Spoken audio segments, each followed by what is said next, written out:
Ya, Bismillahirrahmanirrahim. Assalamualaikum warahmatullahi wabarakatuh. Wabarakatuh. Gimana Bang Ustaz Amar, sehat? Alhamdulillah. Alhamdulillah ya Ustaz ya. Bagaimana teman-teman semuanya? Sehat juga kabarnya hari ini?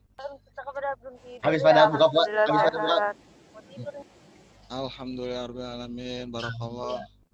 Mudah-mudahan Habis diterima pada oleh buka Allah puasa Subhanahu wa nih. taala. Alhamdulillah. Alhamdulillah ya Bang ya Ustaz. Yaudah, mungkin aneh mulai aja kali ya Ustaz ya, aneh buka ya. Ya, silakan. Oke. Alhamdulillahirabbil alamin. Wa bihi nasta'inu ala umuri dunya waddin. Wassalatu wassalamu ala asrofil anbiya'i wal mursalin sayyidina Muhammadin wa ala ahli wa ashabi ajmain. Amma ba'du. Puji serta syukur mari sama-sama kita panjatkan atas kehadirat Allah Subhanahu wa taala, atas limpahan rahmat, hidayah, taufik dan inayahnya pada kita semua, sehingga kita masih diberi kesempatan nikmat iman, nikmat sehat dan nikmat waktu ya untuk senantiasa berbuat baik harinya untuk memperbaiki diri dalam meraih ridho Allah Subhanahu wa taala.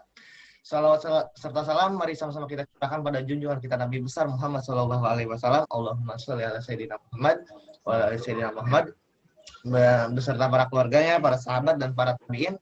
Semoga kita selaku umatnya mendapatkan syafaatnya di yaumil akhir nanti. Amin amin ya rabbal alamin. Acara pada malam hari ini supaya bisa lebih berkah lagi ya. Mari kita awali acara pada malam hari ini dengan mengucapkan Bismillahirrahmanirrahim. Oke, untuk selanjutnya mungkin akan ada tilawah yang akan disampaikan oleh Akhina Muklis. Pada Akhina Muklis, saya persilahkan.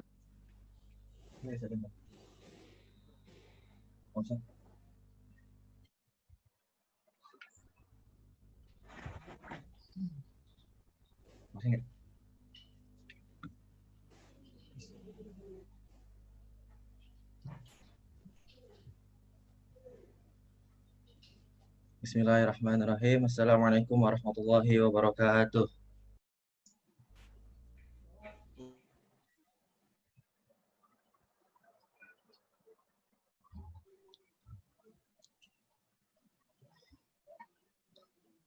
A'udzu billahi minasy syaithanir rajim.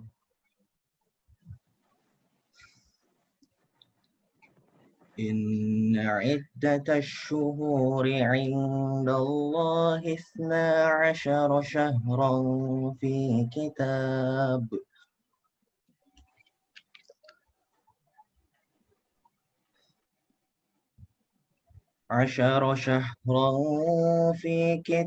الله يوم خلق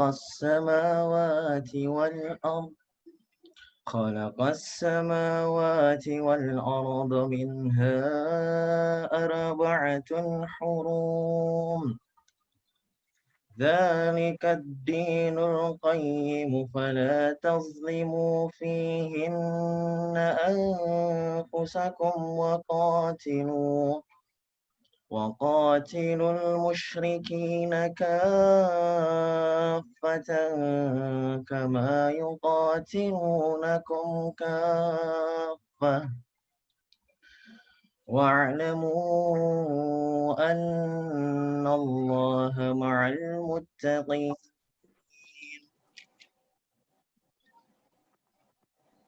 إنما النسيء زيادة في الكفر يضل به الذين كفروا يحلونه عاما ويحرمونه عاما ليواطئوا عدة ما حرم الله ويحرموا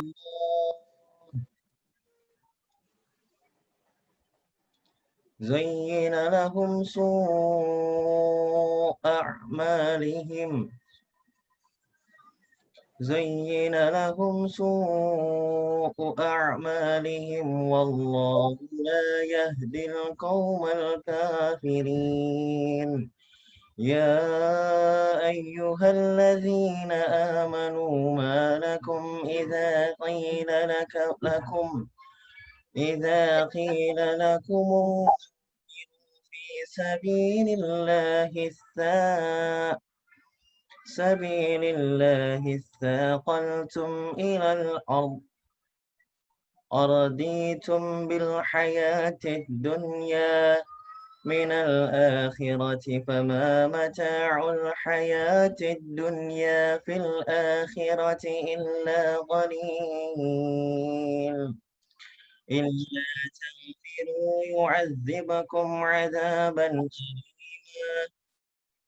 ويستبدل قوما غيركم ولا تضروا شيئا والله على كل شيء قدير صدق الله العظيم.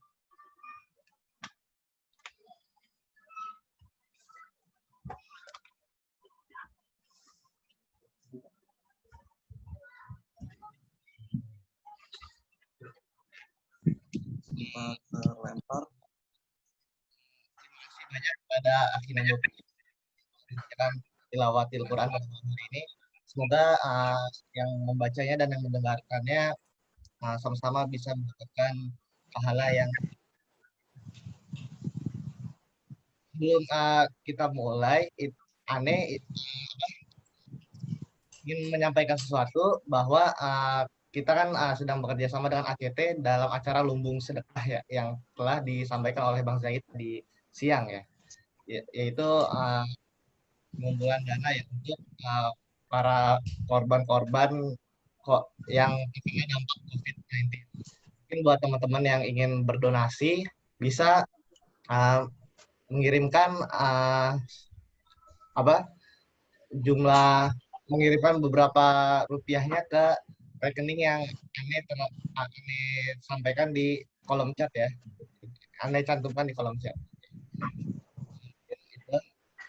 Oke, untuk acara selanjutnya, mari sama-sama kita dengarkan materi dari Ustadz Amar.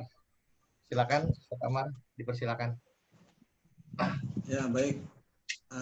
Maaf tadi sempat kelempar, akhirnya Anda pakai handphone ya, nggak apa-apa ya, oke. Ya, Assalamualaikum warahmatullahi wabarakatuh. Ya, alhamdulillah rabbil alamin. Alladzi arsala rasulahu bil huda wa dinil haqq yudhhirahu 'ala dini kullihi wa kafa billahi shahida. Asyhadu an la ilaha illallah wahdahu la syarikalah wa asyhadu anna Muhammadan abduhu wa rasuluhu la nabiyya ba'dah. Allahumma shalli wa sallim wa barik ala nabiyina Muhammad wa ala alihi wa sahbihi ajmain amma ba'd. Ya, alhamdulillah.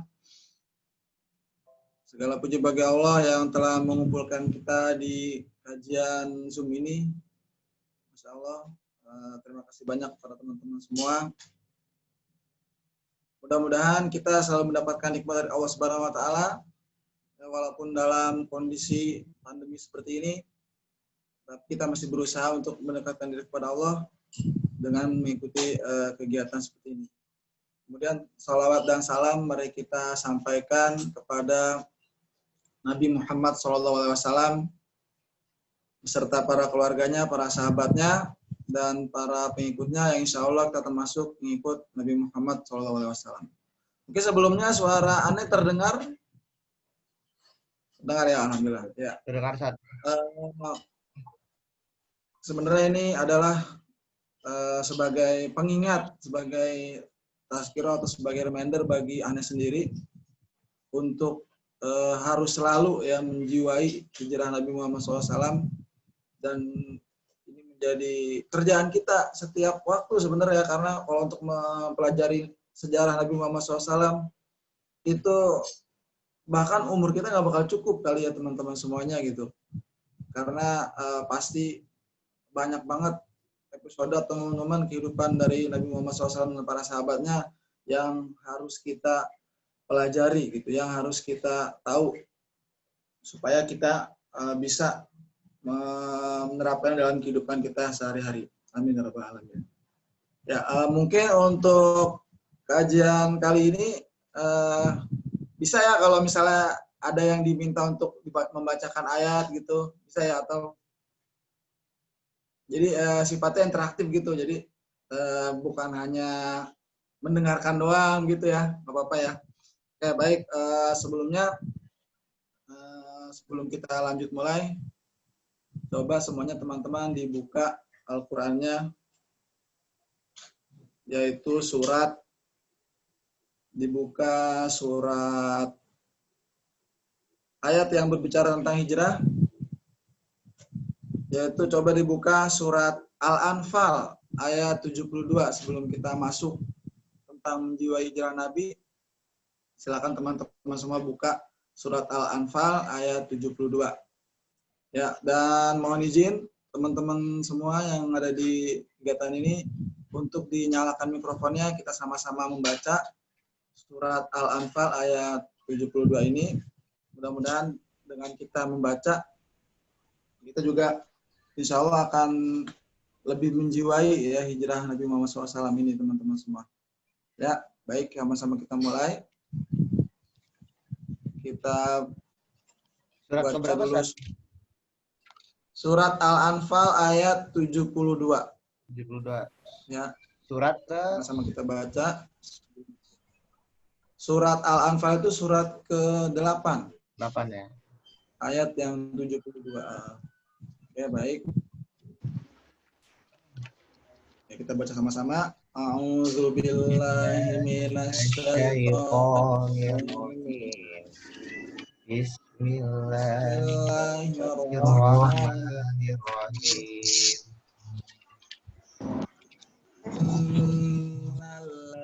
Zina hajaru wajahadu bi amwalihim wa anfusihim fi sabilillah. wajahadu bi amwalihim wa anfusihim sabil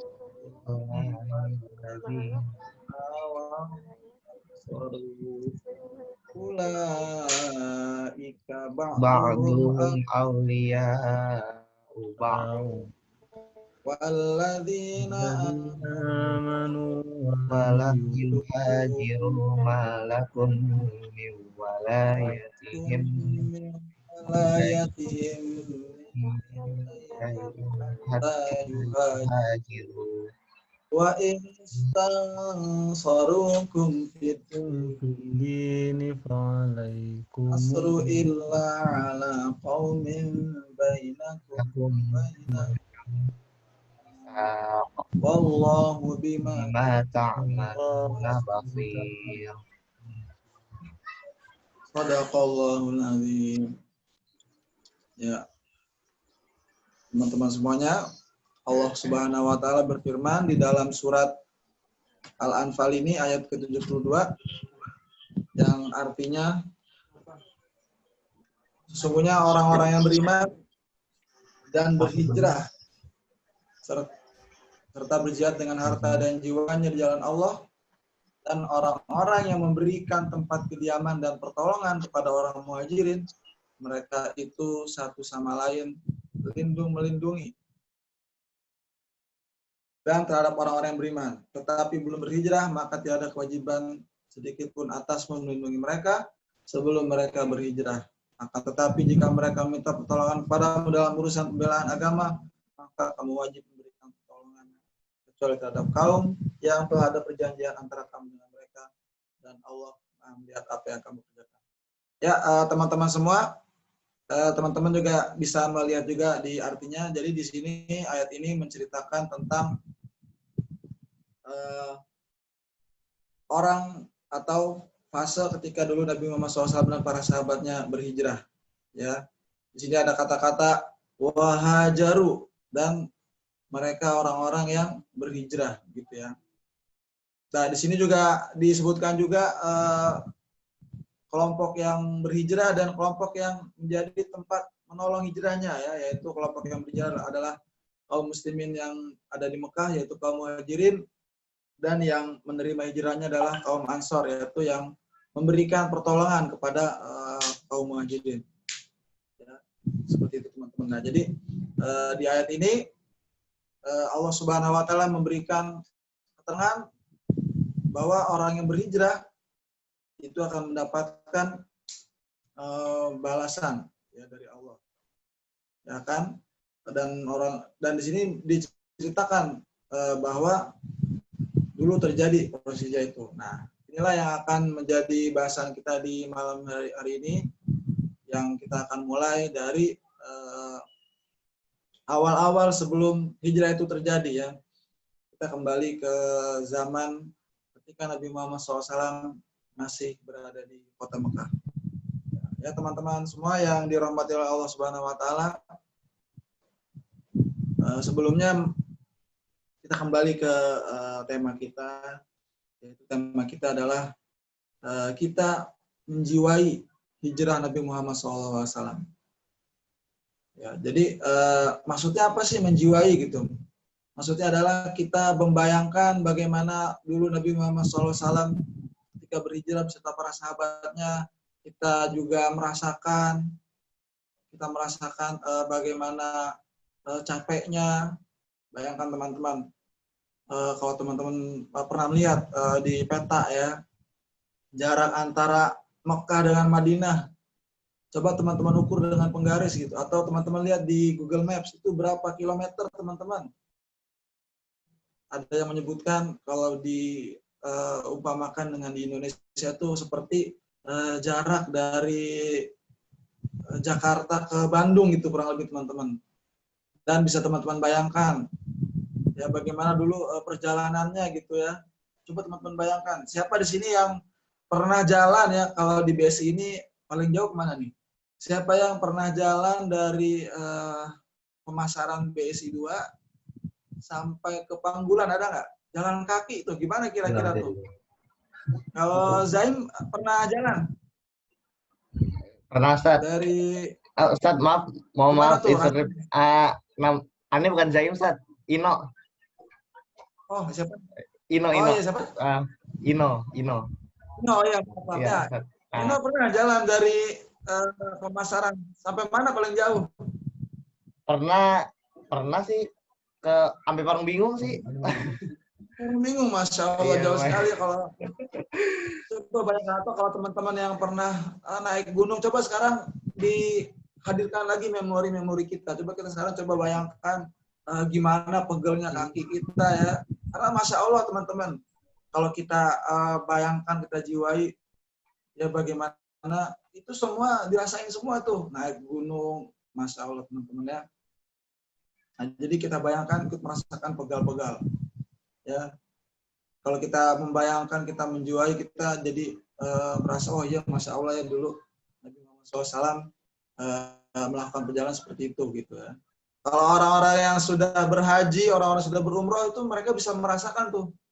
Ya pada malam kesempatan ini juga, Ana doakan juga mudah-mudahan kita semua diberikan kesempatan untuk ke tanah suci. Amin Rabbal Alamin. Mudah-mudahan yang aminnya kenceng dikabulkan oleh Allah ya. Amin. Amin. Ya, kita lanjut teman-teman semua. Nah, sebelum kita masuk ke fase hijrahnya Nabi Muhammad SAW, kita awali dulu dari saat pertama-tama Nabi Muhammad SAW diutus. Teman-teman semua yang malam ini dirahmati oleh Allah Subhanahu Wa Taala, sekarang kita bayangkan juga berikutnya ya. Bagaimana perjalanan Nabi Muhammad SAW selama berdakwah di Mekah. Nah, sebelum itu coba kita bayangkan dulu, kita pernah nggak dalam hidup kita itu dihina oleh orang dengan hinaan yang paling menyedihkan? Pernah nggak? Coba kita bayangin, kita ingat-ingat dulu. Ya sebelum kita masuk ke masa ini, kita bayangin, pernah nggak dulu ketika sekolah atau ketika SD atau SMA atau SMP, pernah nggak kita tuh dihina oleh orang gitu? Kita bayangin. Kita bayangin juga kira-kira gimana sih rasanya, apa sih rasa sakit yang paling sakit pernah kita rasakan? Coba kita bayangin. Siapa di sini yang pernah mungkin kesandung batu? Ada yang pernah? Kita bayangin gimana rasa sakitnya. Atau di sini ada yang pernah mungkin terkena sabetan misalnya gitu, kita bayangkan. Ya. Atau mungkin di sini ada yang pernah ditinggalkan oleh orang tua, atau mungkin ditinggalkan oleh orang yang dicintainya gitu. Kita bayangkan coba teman-teman semua.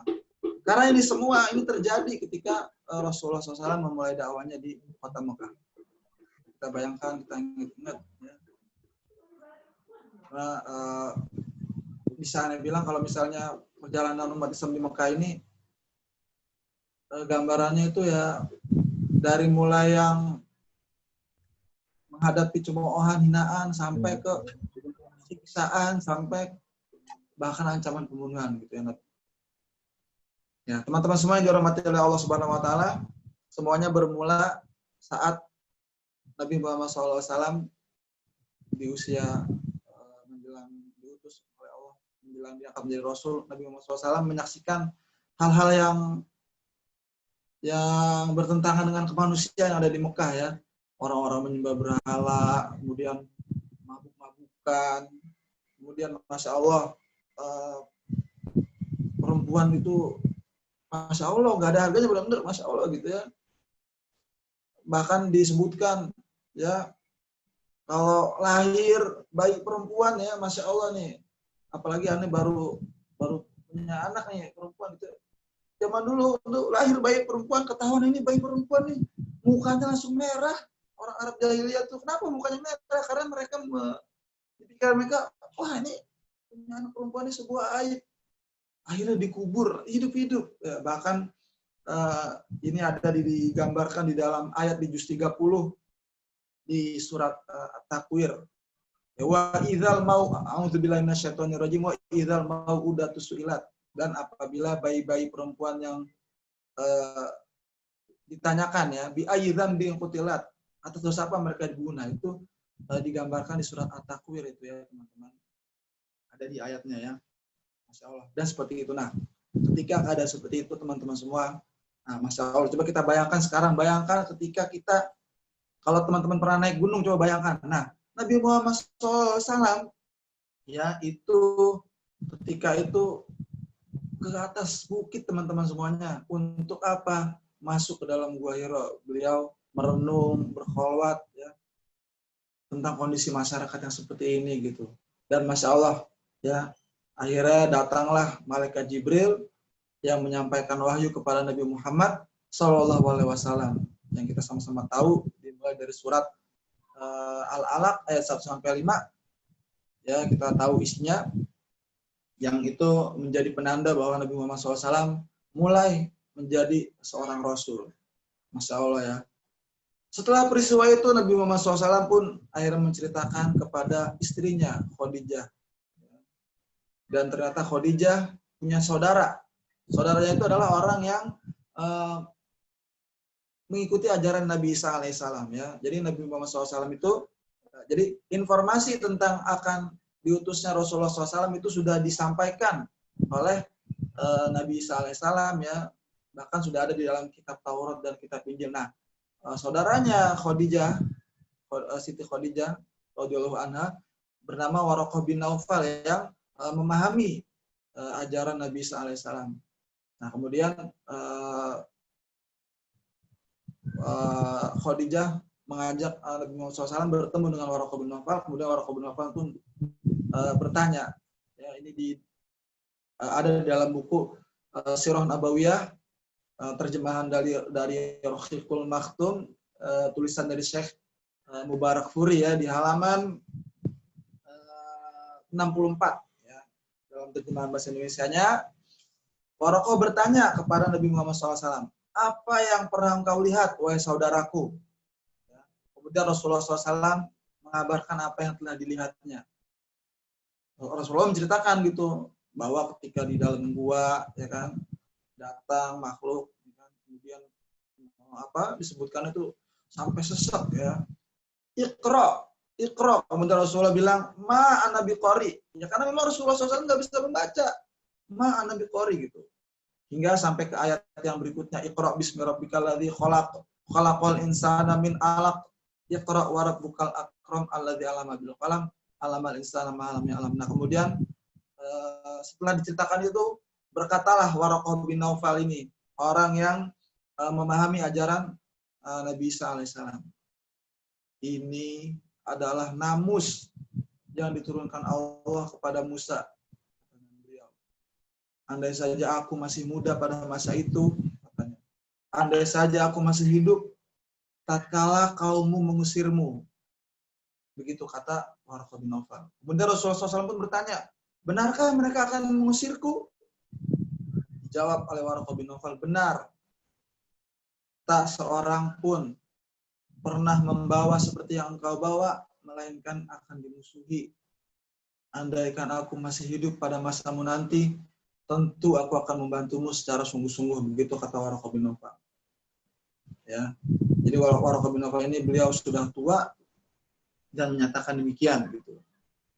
Kalau masih kuat, kalau masih hidup, saya akan tolong kau gitu. Cuman Waraqah bin Naufal meninggal dunia ya pada saat awal-awal Rasulullah SAW diutus. Jadi Waraqah bin Naufal tidak sempat menyaksikan bagaimana Nabi Muhammad SAW dan para sahabatnya berdakwah kepada masyarakat. Seperti itu teman-teman semuanya. Ya, coba kita bayangkan ya. Jadi ketika Rasulullah SAW pertama-tama mendapatkan wahyu, itu Rasulullah SAW sudah diberitahu bahwa akan diusir teman-teman, diusir dari mana? Dari tempat kelahiran, dari kampung. Coba kita bayangkan bagaimana kalau kita nih dari tempat rumah kita sendiri, dari kampung kita sendiri nih di mana nih, di BSI ya, Pengasinan, Sawangan, kita diusir dari rumah kita, nah itu yang dialami gitu. Nah, Masya Allah ya teman-teman.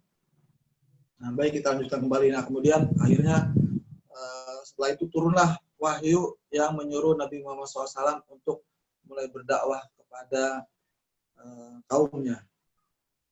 Allah Subhanahu wa taala berfirman di dalam surat Al-Muddatsir, A'udzubillahi minasyaitonirrajim, Bismillahirrahmanirrahim. Ya ayyuhal muddatsir, qum fa'anzir, wa rabbaka fakabbir, wa thiyabaka fatahhir, wa rujza fahjur, wa la tamnun tastakbir, wa li rabbika fasbir. Shadaqallahul azim.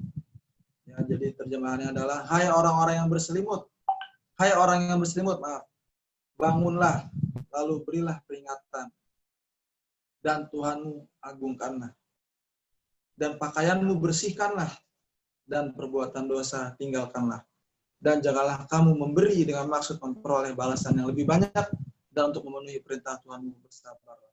Al-Muddatsir ayat 1-7. Masya Allah teman-teman semuanya, mulai sejak saat ayat ini diturunkan, Nabi Muhammad SAW tidak pernah tidur disebutkannya, bahkan bukan tidak pernah tidur, tidak pernah istirahat seperti dulu. Ya, karena beliau diperintahkan oleh Allah untuk berdirilah dan berikan peringatan. Masya Allah. Sejak saat itu mulailah hidup Nabi Muhammad SAW lebih banyak dihabiskan untuk memberikan peringatan, mengajar, berdakwah, begitu teman-teman semuanya. Coba bayangkan teman-teman. Ini yang pertama nih, pelajaran pertama bagi kita nih. Bayangkan, kita tidur berapa jam teman-teman? Coba sini siapa yang mau jawab? Siap di sini tidurnya jam berapa biasanya? Coba ada yang mau jawab nggak? Atau Raihan deh jawab. Raihan tidur jam berapa, Raihan? Jam 10 saat biasanya saat. Terus bangunnya jam berapa bangunnya? Jam berapa ya? Kadang-kadang jam 4. Kadang-kadang jam 5. Kadang-kadang jam 6. Nah, Masya Allah nih, Rasulullah SAW ketika itu ya, bahkan di awal-awal, Masya Allah teman-teman, itu kan diwajibkan dulu qiyamul lail. Jadi sepertiga malam itu bangunnya ya, untuk berdoa kepada Allah Subhanahu wa taala. Nah, kemudian teman-teman semuanya mulailah sejak saat itu dakwah di Kota Mekah dilaksanakan, dan pada pembahasan ini hanya singkat saja ya, karena kita fokusnya di hijrahnya. Mulailah dakwah ya, dakwah itu di dalam kitab Rohikul Maktum, terjemahannya yaitu Sirah Nabawiyah, tulisan Syekh Al-Mubarakfuri halaman 72 disebutkan bahwa ketika Rasulullah SAW di Mekah itu dakwahnya menjadi 3 tahap ya. Jadi yang pertama itu Rasulullah SAW berdakwah secara diam-diam selama 3 tahun. Ya, Rasulullah SAW kepada orang yang dekat, ya, pertama kepada istrinya dulu ya didakwahkan, istrinya percaya mengikuti, kemudian ya orang-orang tertentu saja, hanya beberapa orang ya selama 3 tahun. Ya, karena pada saat itu luar biasa penduduk Mekah ya, sudah begitu kuatnya penyembahan terhadap berhala, tradisi-tradisinya begitu kuat ya kan, jadi tidak bisa langsung. Kemudian yang setelah 3 tahun, kemudian berikutnya yang kedua. Nah, mulai yang kedua ini baru ya lebih berat dari yang pertama. Itu dakwah secara terang-terangan, secara langsung ya kepada penduduk Mekah. Ya, dimulai dari tahun ke-4 kenabian sampai akhir tahun ke-10 kenabian. Ya, kemudian yang ketiga baru tahapan dakwah di luar Mekah dan penyebarannya yang dimulai dari tahun ke-10 dari kenabian hingga hijrah ke Madinah.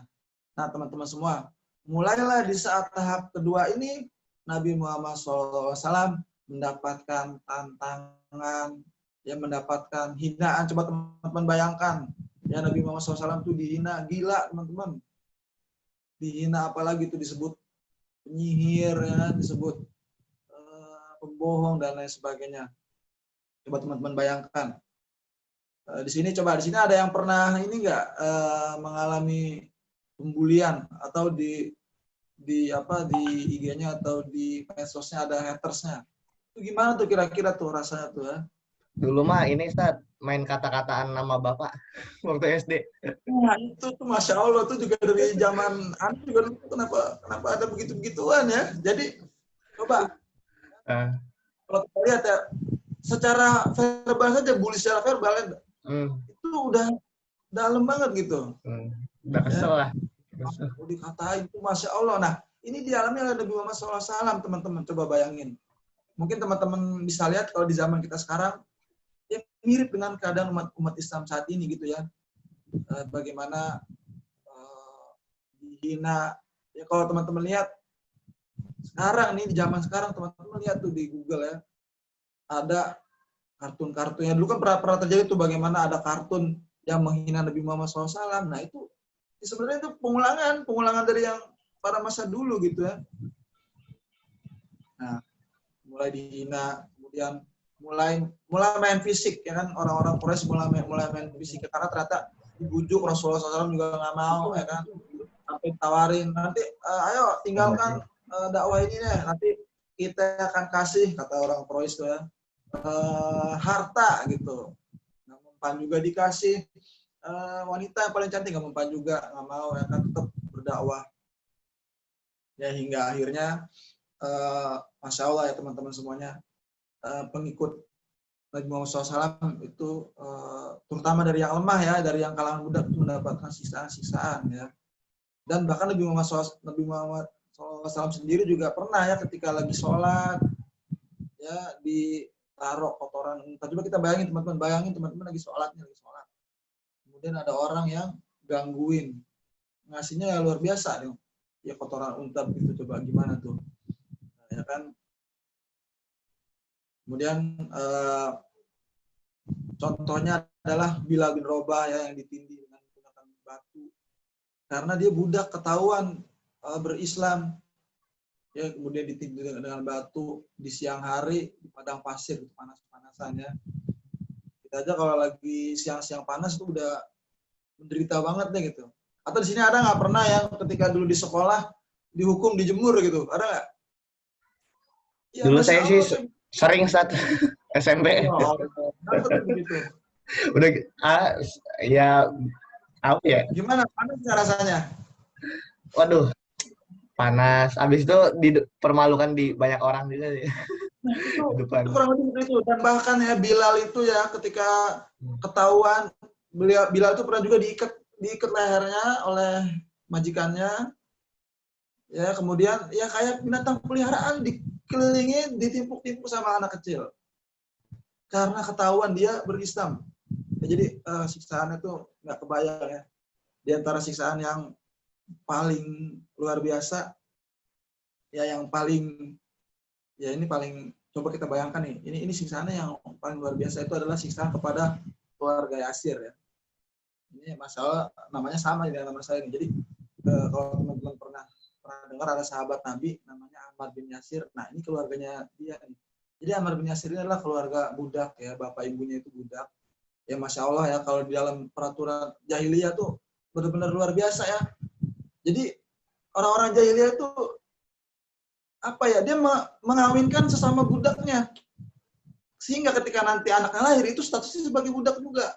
Zaman dulu tuh kalau jadi budak itu udah milik majikan full. Terserah. Mau disuruh ini, disuruh itu harus mau. Nah, ketika itu ya Ammar bin Yasir, Ammar, kemudian bapaknya namanya Yasir, ibunya Sumayyah itu bertiga masuk Islam, teman-teman. Kemudian apa, teman-teman? Akhirnya, Masya Allah, ya, ketahuan sama Abu Jahal. Abu Jahal ini nama aslinya Abul Hakam ya. Ya, kemudian apa yang terjadi, teman-teman? Mereka diseret. Coba diulangi, diapain, Zaid, Rayhan? Diseret ke padang. Kemudian mereka disiksa. Ya. Kalau teman-teman pengen tahu siksaannya kayak apa, lihat di film Omar. Siapa yang menonton film Omar itu Masya Allah, ya, sampai ditanam di ditanam di padang pasir. Jadi tinggal kepalanya doang kelihatan, itu disiksa. Disuruh meninggalkan agama Islam tapi dia tetap nggak mau. Ya.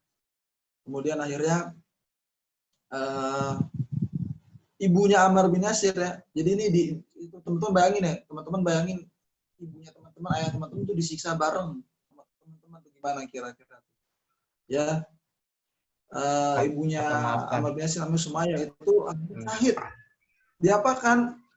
Ya, karena Abu Jahal ketika menyiksa itu nggak mau karena Sumayyahnya ini nggak mau menyebutkan hinaan kepada Rasulullah. Akhirnya di situ ada tombak, ditusuk pakai tombak sama Abu Jahal hingga Masya Allah, teman-teman, sampai ke tembus dadanya tuh. Ibu-ibu, teman-teman bayangin ada ibu-ibu, dia ditusuk kayak begitu. Itu di depan suami dan anaknya. Kemudian berikutnya Yasirnya meninggal. Dan akhirnya teman-teman bagaimana Ammarnya? Ternyata Ammarnya pun nggak kuat ya. Jadi siapa di sini yang pernah kena setrikaan? Ada nggak pernah kena setrikaan? Ada nggak pernah kena setrikaan? Ada nggak? Bayangin seperti itu ya. Jadi ada batu panas itu ditempelin ke dadanya si Ammar bin Yasir itu. Jadi ibaratnya sekarang ini ada setrikaan ya, mana setrikaan? Saya bawa ada alatnya nih. Nah, ini kan setrikaan ya. Siapa yang pernah kena? Ini bayangin aja nih teman-teman ya. Siksaannya yang dialami oleh Ammar bin Yasir itu ditempelin gitu. Ya dibuka. Itu adegannya kalau teman-teman lihat di film Omar itu Masya Allah tuh. Mungkin anak kecil disebutnya nggak boleh melihat, tapi nggak apa-apa sih. Karena itu pelajaran. Ya. Kemudian dibenamkan ke padang pasir, coba. Akhirnya karena nggak kuat, akhirnya terpaksa Ammar bin Yasir. Ya bayangin aja teman-teman ya, dia udah ngelihat ibunya dibunuh di depan dia. Coba teman-teman bayangin ya, kalau kemarin tuh ada berita di terkini ya, itu satu keluarga dihabisi itu oleh siapa tuh, saya lupa di TV apa tuh. Tapi bayangin ini, menyaksikan sendiri, kemudian dia dipanas, kasih batu membara, akhirnya dia terpaksa mengeluarkan kata-kata yang menghina Nabi Muhammad SAW. Setelah itu dia dibebaskan karena puas. Abu Jahal puas, akhirnya berhasil menjadikan Ammar mengucapkan kata-kata yang kufur gitu kan. Nah, akhirnya Ammar bin Yasir pun menangis, dia mengadu ke Rasulullah SAW. Ya, kemudian turunlah ayat Al-Quran surat An-Nahl ayat 103 yang menjelaskan bahwa Ammar bin Yasir itu begitu karena terpaksa ya. Jadi Allah Subhanahu wa taala mengampuninya gitu.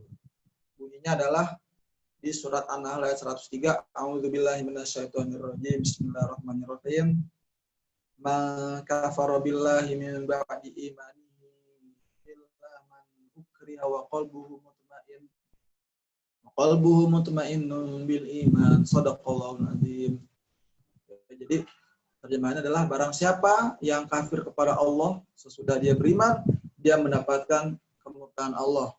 Kecuali orang yang dipaksa kafir, padahal hatinya tetap tenang dalam beriman, dia tidak berdosa. Nah, jadi ini menjelaskan bahwa Ammar bin Yasir karena dia terpaksa, karena siksaan begitu luar biasa dan terpaksa mengeluarkan kata-kata kekufuran, itu dimaafkan oleh Allah Subhanahu wa taala. Jadi seperti itu bagaimana penyiksaannya, dan masih banyak lagi teman-teman ya. Rinciannya itu ada di buku Sirah Nabawiyah, itu dijelaskan lebih detailnya lagi. Tapi itu momen yang paling masya Allah ya, karena itu termasuk ibunya Ammar itu Sumayyah, salah satu itu adalah syahidah pertama. Jadi orang yang pertama mati syahid di dalam Islam itu adalah Sumayyah karena mempertahankan keimanannya. Ya, teman-teman bisa lihat adegannya ada di film Omar tuh, episode ke-7 kalau nggak salah, episode ke-6 tuh, itu jelas banget digambarkannya. Jadi kalau teman-teman pengen lihat bagaimana visualisasinya Sirah Nabawiyah, itu bisa juga lihat di film Omar ya, karena film Omar itu sudah dibuat dalam pengawasan pakar sirah ya. Jadi walaupun memang pasti ya pemerannya orang-orang zaman sekarang ya. Jadi itu keluarnya sudah beberapa tahun yang lalu. Teman-teman kalau boleh lihat masih ada di YouTube ya. Kita lanjut teman-teman semua sampai seperti itu. Puncaknya adalah ketika Rasulullah SAW ketika orang-orang Quraisy ya udah putus asa kali ya, dia udah susah ini kok Muhammad nggak bisa dihalangi gitu ya. Puncaknya adalah ketika menjelang Rasulullah SAW mau hijrah. Nah ini dia luar biasa ya. Ketika orang-orang Quraisy mengetahui bahwa umat Muslim Nabi Muhammad SAW itu akan berhijrah ke Madinah, maka mereka pun berkumpul di Darun Nadwah. Orang-orang Quraisy ini berkumpul, bermusyawarah. Mereka memikirkan nih, kira-kira bagaimana caranya nih untuk menghalangi Nabi Muhammad SAW untuk berhijrah ya. Begitu teman-teman. Ya, menghalangi untuk berhijrah. Ya, akhirnya mereka bingung, karena begini, karena di dalam peraturan orang jahiliyah itu kan di dalam masyarakat Quraisy itu ada dari beberapa keluarga ya, atau dalam bahasa ini sebutnya klan ya, atau bani ya, ada Bani Makhzum, ada Bani Abdul Manaf ya, ada Bani Hashim dan lain sebagainya ya kan. Nah, mereka bingung ini gimana nih kalau kita membunuh Muhammad, nanti Bani Hashim akan menuntut. Nggak terima Bani Hashim ya kan, karena kesukuannya kuat gitu. Walaupun Bani Hashim itu nggak, pada saat itu belum semuanya berislam, tapi mereka akan membela gitu. Nah akhirnya ada yang mengusulkan ya, dan usulannya terima. Itu adalah gini. Jadi ini masa awal usulnya lumayan cerdik juga nih ya. Jadi usulannya adalah kita ambil dari setiap kabilah atau setiap bani itu pemuda yang gagah. Ya. Kemudian seluruh perwakilan dari bani-bani yang tadi itu dikasih dengan pedang yang tajam. Nah, kemudian mereka direncanakan tinggal Nabi Muhammad SAW gitu. Akhirnya semua kabilah bertanggung jawab terhadap pembunuhan itu kan. Nah, akhirnya nanti keluarganya Rasul ya, Bani Abdul Manaf itu tidak akan bisa melawan, karena apa? Karena yang membunuh beramai-ramai begitu kan. Nah, sudah direncanakan pun rencana seperti itu. Nah, akhirnya semuanya bersepakat, dan ketika Rasulullah SAW dan umat Muslim bilang mulai dilaksanakan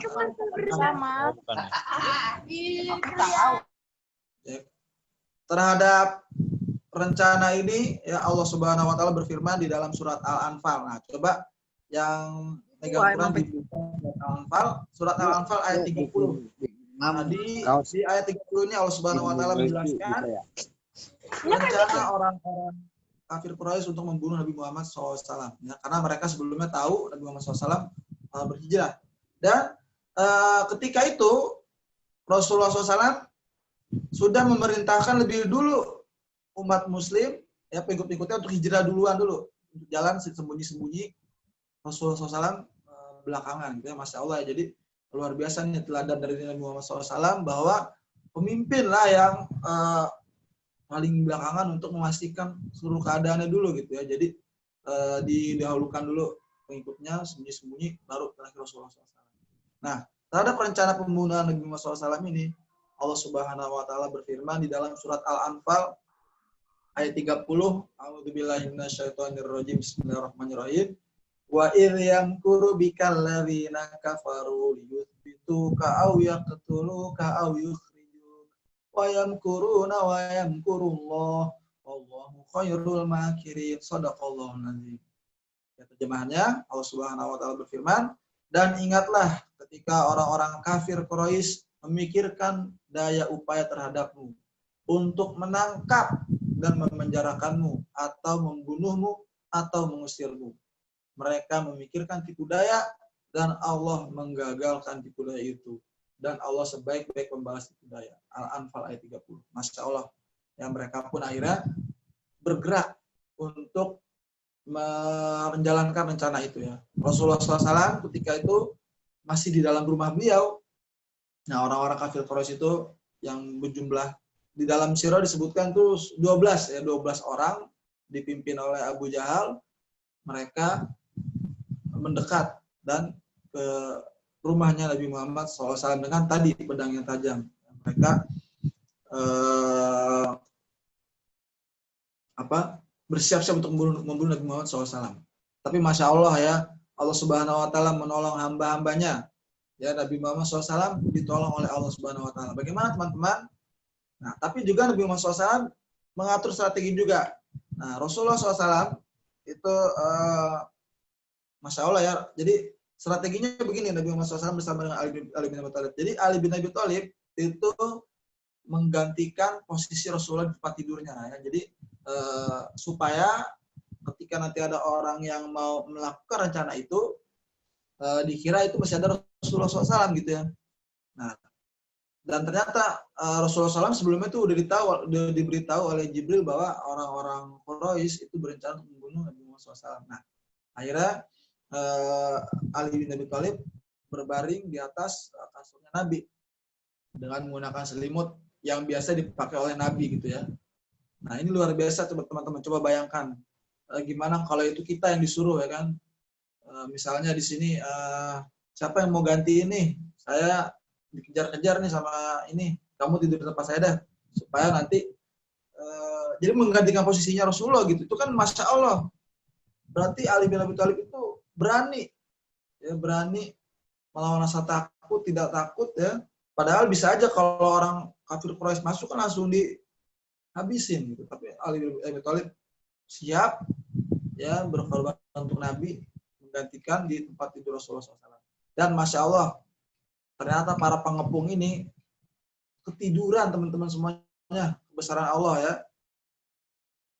Sebenarnya ini bukan ketiduran ya, jadi mereka tuh tidak bisa melihat Rasulullah SAW gitu ya. Di dalam di buku Sirah Nabawiyah disebutkan ketika Rasulullah SAW melalui mereka, tuh Rasulullah SAW menaburkan debu di atas kepala mereka dan mereka pun tidak melihat ya, ketika Rasulullah SAW keluar gitu ya. Nah, Rasulullah SAW pun membacakan sebuah ayat surat Yasin ayat 9 ya, A'udzubillahi minasyaitonirrajim. Wa ja'alna min baini aydihim sadda wa min khalfihim sadda fa aghshaynahum fahum la yubsirun. Artinya adalah, dan kami adakan di hadapan mereka dinding dan di belakang mereka dinding pula, dan kami tutup mata mereka sehingga mereka tidak dapat melihat. Surat Yasin ayat 9. Masya Allah. Jadi itulah pertolongan Allah ya kepada Nabi Muhammad SAW. Akhirnya berhasil lolos ya Dan ketika orang-orang itu sadar, mereka ketika ke rumah Rasulullah SAW, ternyata mereka tidak menemukan lagi Nabi Muhammad SAW. Nabi Muhammad SAW telah lolos. Yang ada adalah Ali bin Abi Thalib. Masya Allah ya. Allahu Akbar ya. Jadi Allah Subhanahu Wa Taala memberikan pertolongan kepada nabinya gitu ya. Kemudian berikutnya, apa yang telah dilakukan oleh orang Quraisy setelah mereka tahu Rasulullah SAW lolos? Nah, akhirnya mereka membuat sebuah rencana kembali. Rencananya adalah mereka membuat sebuah pengumuman ya, siapa yang bisa menemukan Nabi Muhammad SAW atau bisa membunuh, maka akan diberikan 100 unta betina. 100 unta betina diberikan bagi siapapun yang bisa menangkap Nabi Muhammad SAW atau bisa membunuh. Maka bergeraklah orang-orang untuk mencari Nabi Muhammad SAW, melakukan pengejaran. Dan Rasulullah SAW pun keluar dari kota Mekah. Nah, coba teman-teman kita bayangkan memori kita. Siapa di sini bayangin yang pernah naik gunung? Nah, itulah Rasulullah melakukan itu ya.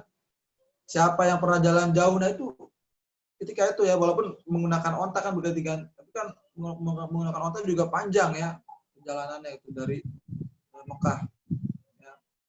Jadi Rasulullah SAW karena dalam pengejaran beliau mengambil jalan yang lain. Jadi kalau teman-teman tahu, misalkan teman-teman pernah ke gunung ya, itu kan pasti ada jalan-jalan yang udah dijadiin jalan setapak ya. Si Rehan pernah ke gunung nggak, Rehan? Belum, Ustaz. Pengen sih sebenarnya.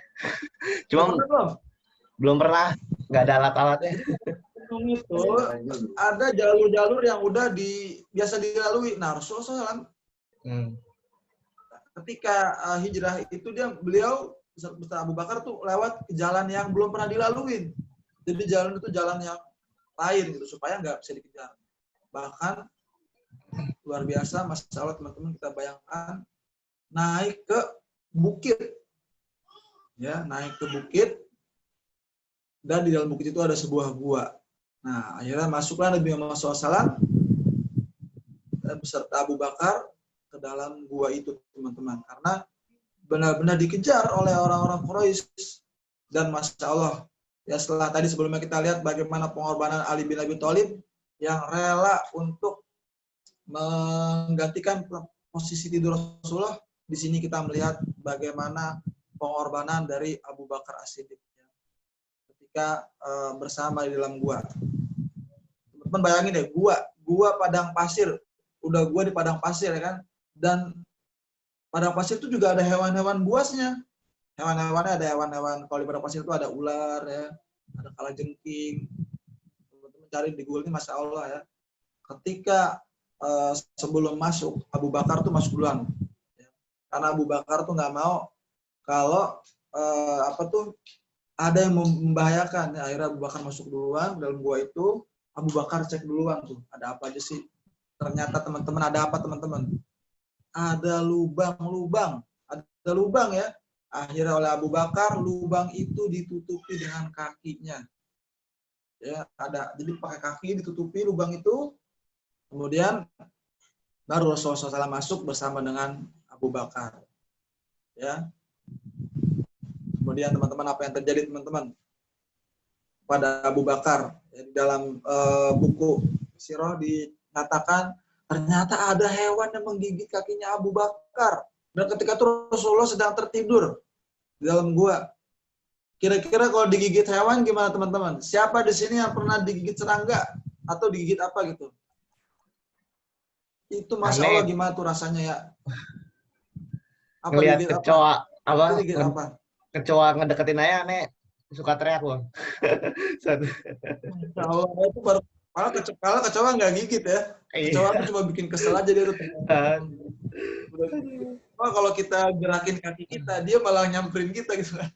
Ini masalah nih, binatang padang pasir, akhirnya Abu Bakar kakinya tuh digigit. Kalau di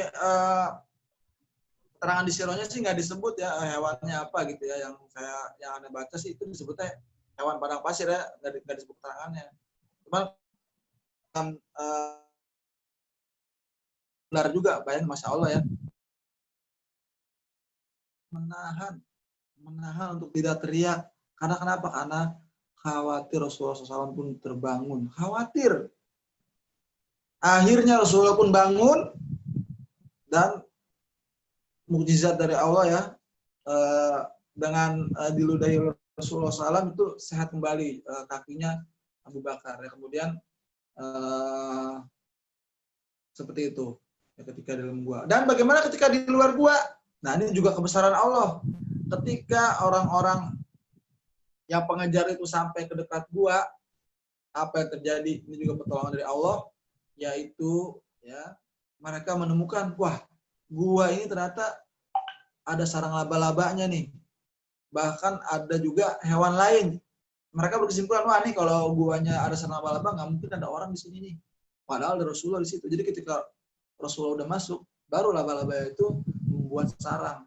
Dan ini sebuah pertolongan dari Allah Subhanahu Wa Taala kepada Nabi Muhammad SAW. Nah, terkait dengan peristiwa yang terjadi di dalam gua ini, ya, Allah Subhanahu Wa Taala berfirman di dalam surat At-Taubah ya. Teman-teman yang membuka mushaf coba silakan dibuka di surat At-Taubah ayat 40. Nah, di surat At-Taubah ayat 40 ini Allah Subhanahu Wa Taala menjelaskan tentang peristiwa yang dialami oleh Nabi Muhammad SAW dan Abu Bakar ketika berada di dalam gua. Itu namanya gua Sur. Ya. A'udzubillahi minasyaitonirrajim. Bismillahirrahmanirrahim. Illa tansuruh faqad nasarahullah. Idz akhrajahu alladhina kafaru thaniyatnain idz huma fil ghar idz yaqulu li sahibihi la tahzan innallaha ma'ana. Anzalallahu sakinatun alaihi wa ayyadahu bi junudin lam tarauha wa ja'ala kalimatal ladzina kafaru sufla wa kalimatullahi yal ulya wallahu azizun hakim. Shadaqallahu adzim. Artinya adalah jika kamu tidak menolongnya, tidak menolong Muhammad, maka sesungguhnya Allah telah menolongnya, yaitu ketika orang-orang kafir musyrikin Mekah mengeluarkannya dari Mekah. Dan ya, sedang dia salah seorang dari dua orang. Nah, maksudnya itu adalah dua orang itu ya, Rasulullah SAW dan Abu Bakar. Kan? Ketika keduanya berada dalam gua, di waktu dia berkata kepada temannya, janganlah kamu berduka cita, sesungguhnya Allah bersama kita. Maka Allah menurunkan keterangannya kepadanya dan membantunya dengan tentara yang kamu tidak melihatnya. Dan Allah menjadikan orang-orang kafir itu rendah. Dan kalimat Allah itulah yang tinggi. Allah Maha Perkasa lagi Maha Bijaksana. Masya Allah teman-teman. Akhirnya selamatlah Nabi Muhammad SAW. Ya, teman-teman coba bayangin dalam kondisi takut, kondisi khawatir, kondisi dikejar-kejar, ngumpul di dalam gua. Di dalam guanya juga, masya Allah. Ya dalam guanya kan kita nggak tahu ada apa ya. Pernah waktu itu ada sebuah berita kalau di Indonesia tuh pernah ada kejadian tuh ketika ada kelompok pecinta alam masuk ke dalam gua. Ternyata kejadian hujan. Ternyata ketika hujan, air masuk ke dalam gua. Yang di dalam gua itu ternyata ada yang tenggelam gitu ya. Nah, ini masya Allah ya bagaimana gua di padang pasir. Mudah-mudahan kita diberikan kesempatan oleh Allah Subhanahu Wa Taala untuk bisa haji atau umroh. Bagi orang-orang yang haji dan umroh, mereka tuh sudah melihat gua Sur ya, bahkan sudah melihat juga gua Hiro. Naik teman-teman tinggi. Kata yang udah pernah kesana ya. Saya diceritain sama orang sudah pernah kesana. Anehnya sih belum pernah kesana. Mudah-mudahan kita bisa kesana ya. Naik tinggi udah gitu. Kalau di Arab pegunungan itu nggak sama kayak di Indonesia ya, khususnya di daerah padang pasir ya. Kalau di sini pegunungan gimana pegunungan? Hijau ya, banyak pohon. Tapi kalau di sana, masya Allah, itu pegunungannya coklat, pegunungan padang pasir dan pegunungan batu-batu. Nah, seperti itulah bagaimana Rasulullah SAW melakukan hijrahnya ya ke dalam gua Sur. Ya, kemudian lanjut akhirnya Rasulullah SAW berhasil lolos kembali setelah tadi sebelumnya lolos ketika di pengepungan di rumah beliau pun sekarang lolos juga ketika di dalam gua. Setelah aman keluar dari gua, Abu Bakar dan Rasulullah SAW pun melanjutkan perjalanan. Ya. Dan ternyata pengikut beliau, umat ya, sahabat-sahabat yang lain sudah sampai, tapi belum sampai ke Madinah, jadi masih berada di sebelum Madinah, sebuah daerah sebelum Madinah. Akhirnya Rasulullah berhasil bergabung, dan berikutnya baru Rasulullah bergabung dengan rombongan yang lain. Nah, kemudian akhirnya Rasulullah SAW pun sampai juga ke dalam kota Yathrib. Ya, waktu itu belum dinamai Madinah, masih bernama Yathrib. Ketika Rasulullah SAW sampai di Yathrib, orang-orang pun datang menyambutnya, ya, orang-orang keluar, ya, tua muda, ya, laki-laki perempuan, semua menyambut, bergembira, Rasulullah gitu ya. Sampai ada yang naik ke atap rumah, kemudian mereka pada saat itu menggunakan rebana, ya, sambil bersenandung, sambil bernasyid. Ya, masih sangat jelas, sangat terkenal ya. Sholawat Tola al-badru alaina, ya, Tola al-badru alaina, gitu ya. Min faniyatil wada, semua rame-rame. Wajaba syukru alaina, sampai selesai. Tola al-badru alaina, apa artinya? Telah datang kepada kami Badr. Apa itu Badr? Bulan purnama. Jadi Rasulullah SAW itu diumpamakan sebagai bulan purnama yang telah datang, ya. Ternyata telah dinanti-nanti oleh orang-orang Madinah, teman-teman, ya. Karena sebelumnya orang-orang Madinah itu sudah mengetahui Islam, ya, karena sebelumnya Rasulullah SAW sudah mengirimkan pengajar-pengajar Islam, utusan-utusan untuk mengajarkan Islam di Madinah. Jadi sebelum Rasulullah SAW hijrah ke Madinah, itu Madinah sudah ada yang berdakwah ke sana, ya, diutus oleh Rasulullah SAW. Ya, kemudian mereka menyambut Rasulullah SAW, bahkan mereka berebut untuk menawari tempat. Ayo Rasulullah, di rumah saya aja Rasulullah. Ayo di rumah saya gitu. Nah, kemudian Rasulullah SAW memberikan suruhan untuk mengikuti untanya. Ya, akhirnya kata Rasulullah itu, di mana unta itu berhenti, di situlah nanti Rasulullah akan menetap. Nah, akhirnya unta itu pun berhenti di dekat tempatnya Abu Ayyub Al-Ansori, ya. Kemudian akhirnya disitulah tempatnya, ya. Nah, Masya Allah, ya, teman-teman bayangin nih, orang-orang yang dari Mekah, orang-orang Muslim itu dia bawanya tuh seadanya, ya, ibaratnya tuh kalau teman-teman boleh sekarang tuh benar-benar seperti orang-orang yang mengungsi, ya, Masya Allah, ya.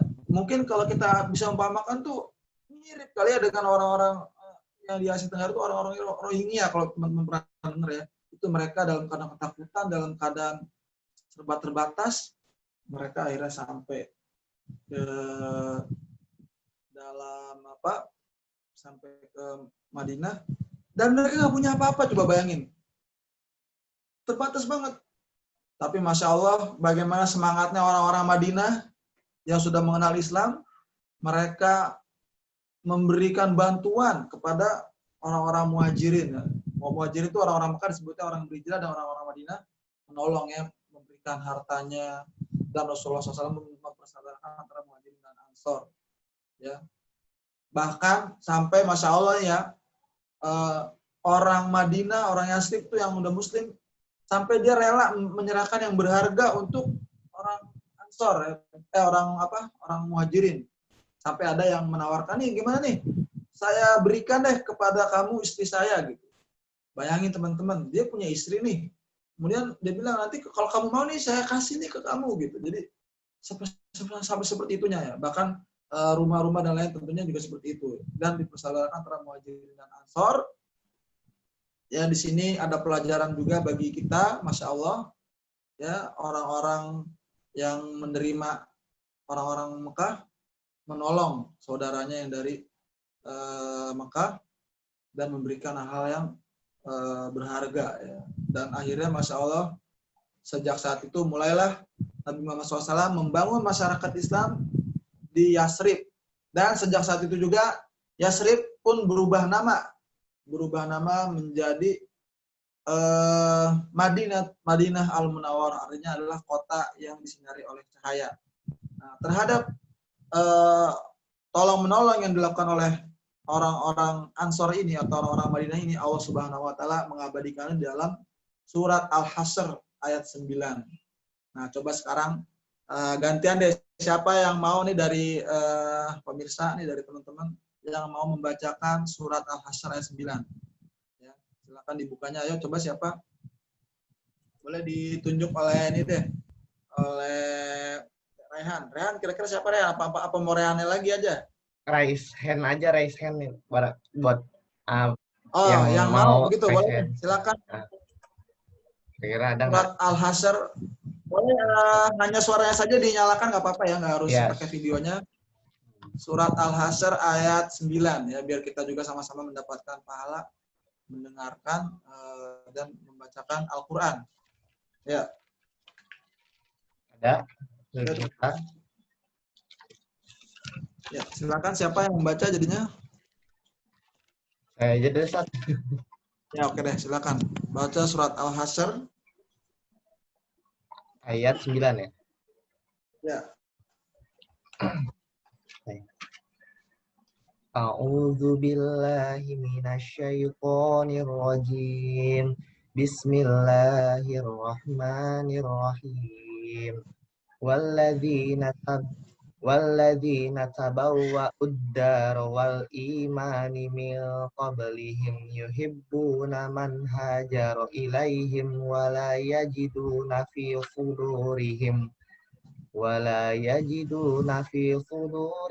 hajatan mimma utu wa yu'thiruna ala anfusihim walau kana bihim khasasah wa may yuqa syuhha nafsihi fa ulaika humul muflihun.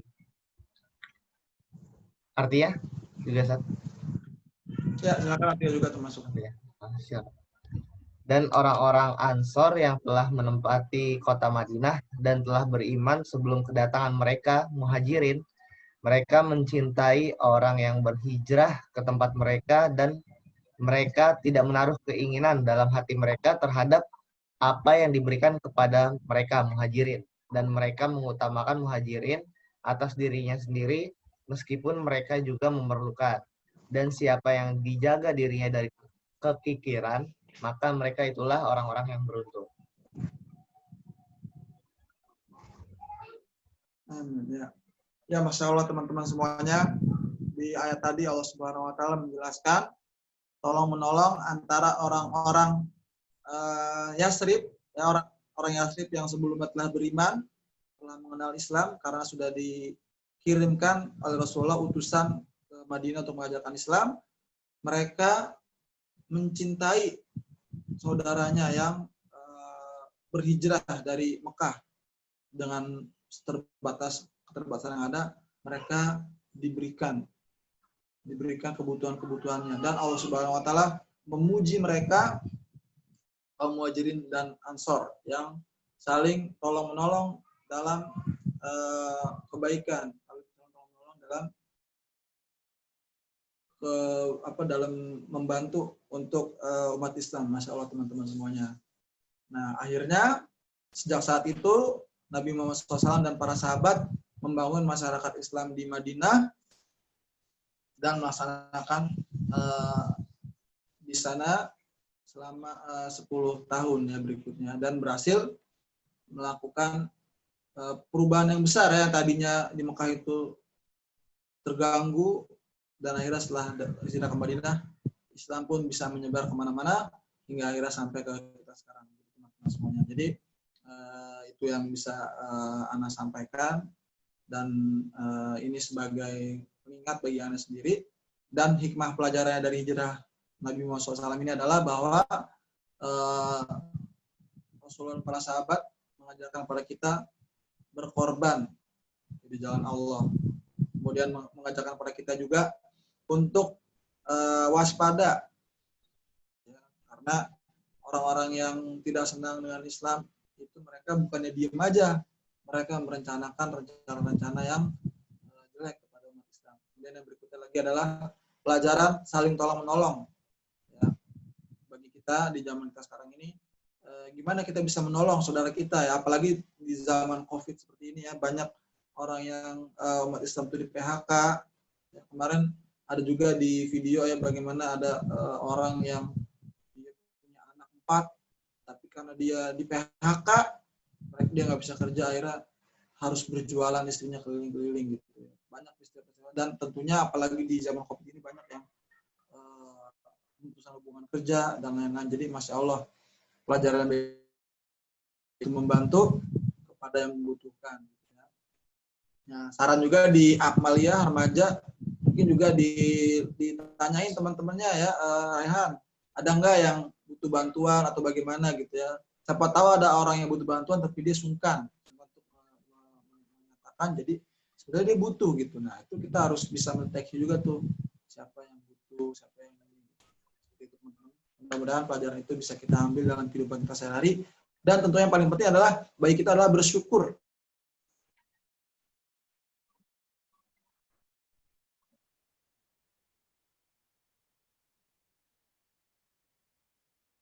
Ya, mudah-mudahan bermanfaat buat kita semua.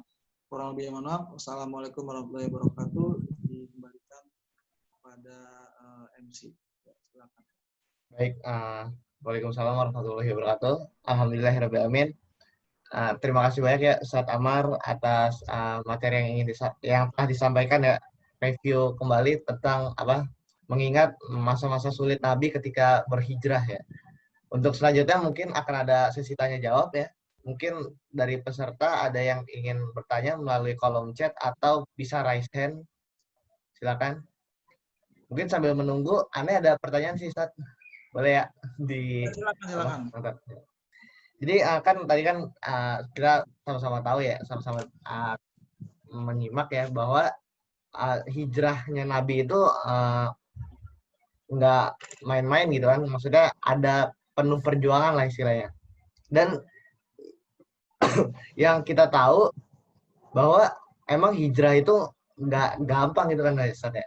Nah, kadang-kadang gimana sih? Kadang-kadang tuh banyak dari teman-teman aneh gitu ya, misal baru awal hijrah kadang-kadang suka nggak semangat gitu, maksudnya banyak banget godaannya lah istilahnya. Nah, minta tipsnya Ustaz, mungkin ada nggak beberapa tips gitu supaya kita bisa bertahan gitu dalam berhijrah gitu untuk memperbaiki diri gitu. Ya, Masya Allah ya, luar biasa nih pertanyaannya dari saudara kita. Ya, kalau dari pengalaman ya, jadi begini, yang namanya godaan itu sampai kita mau sakaratul maut akan digoda. Setan itu nggak akan berhenti menggoda ya. Dan setan itu ada 2 jenis, dari jenis jin dan dari jenis manusia. Nah, teman-teman semua. Nah, caranya bagaimana? Caranya adalah yang sederhana, kita punya sahabat, punya kelompok, punya teman yang bersama-sama mengingatkan kita dalam kebaikan ya. Insya Allah dengan kayak begitu kita akan ada yang mengingatkan kalau kita lupa ya, misalnya apa ya, seperti ini gitu, ada yang mengadakan kajian rutin, atau mungkin kalau di sekolahnya ada rohis ikut rohis, ada mentoring dan lain-lain. Nah, itu cara untuk kita menghadapi godaan-godaan seperti itu. Dan tentunya yang berikutnya adalah juga menguatkan zikir kepada Allah Subhanahu wa taala ya. Namanya kita adalah manusia biasa ya, makhluk yang lemah, gampang digoda. Nah, kita perlu zikir kepada Allah Subhanahu wa taala gitu ya. Kalau misalnya kita lagi banyak atau lagi kuat imannya, itu terasanya beda dengan kalau kita lagi malas atau lagi turun imannya, begitu aja. Mudah-mudahan bermanfaat buat kita semua. Baik.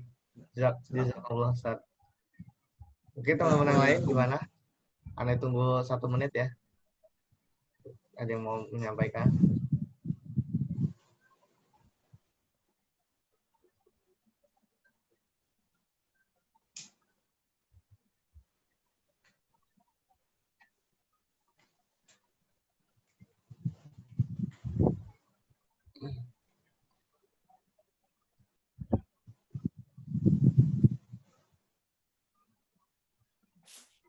Baik, mungkin kayaknya nggak ada nih Ustaz, kayak udah ada paham semua. Ya mungkin kita sebelum kita tutup acara pada malam hari ini, ada yang ingin ingin sampaikan. Pertama, untuk kita kegiatan spesial Muharram ini kita bekerja sama dengan pihak ACT dalam mengadakan program lumbung pangan kalau nggak salah. Jadi lumbung pangan ini program buat masyarakat yang terkena dampak COVID itu bisa ngambil makanan yang disediakan oleh ACT. Dia bisa ngambil makanan sesuai kebutuhan mereka. Untuk yang ingin berdonasi silakan bisa ke rekening yang sudah cantumkan di kolom chat ya. Rekening BNI Syariah atas nama Aktif Cepat Tanggap. Nah, yang kedua, mungkin untuk sertifikat peserta akan panitia kirimkan link Google Form-nya di hari esok hari ya, di kebesokannya, besok pagi. Karena mungkin mengingat waktu yang sudah agak malam ya, kami tidak berniat untuk mengganggu waktu teman-teman semua ya. Ya, mungkin itu aja info dari Ane. Mari kita tutup acara pada malam hari ini dengan mengucapkan alhamdulillahirrabbilalamin dan doa kifaratul majlis. Subhanakallahumma wa bihamdika asyhadu alla ilaha illa anta astaghfiruka wa atubu ilaik. Mohon maaf atas banyak kekurangan dan kesalahan dari Ane. Ustaz, mohon maaf banget ya atas Sama-sama kekurangan ya. Dari Ane. Saya juga ini banyak kurang maaf. Bila hidayah, assalamualaikum warahmatullahi wabarakatuh. Silakan mungkin. Waalaikumsalam warahmatullahi wabarakatuh.